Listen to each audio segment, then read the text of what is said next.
আর আমি আপনাদের কাছে আজকে যে বিষয়টা আলোচনা করব, জিনিসটা খুবই গুরুত্বপূর্ণ, অথচ তাকে ধর্মতাত্ত্বিক আড়ালে ঢেকে রেখে ধর্মতাত্ত্বিক মোড়কে মুড়ে দেওয়া হয়েছে।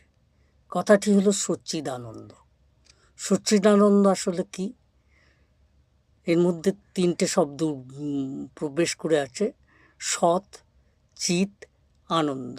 সৎ অর্থের সত্তা, আমার সত্তা, আমি কে, এ নিয়ে। চিৎ অর্থাৎ চৈতন্য, আর আনন্দ। সৎ অর্থাৎ সত্তা, আমি কে? আমি হচ্ছে আমি যেটা দেখি সেটা হচ্ছে আমার।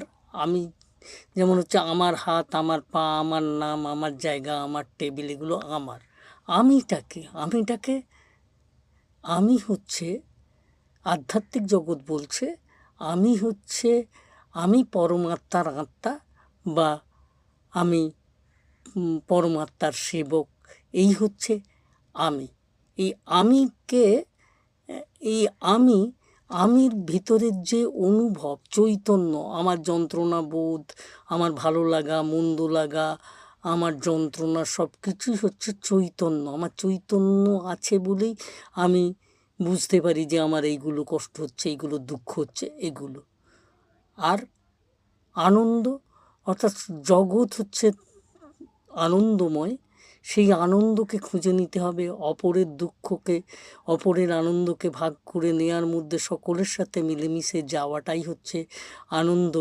একসাথে কাজ করি আমরা, সেই আর কি।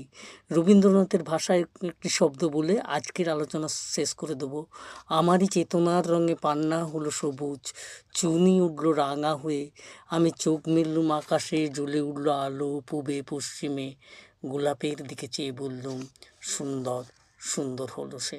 নমস্কার, আজকের আলোচনা এখানেই শেষ করলাম।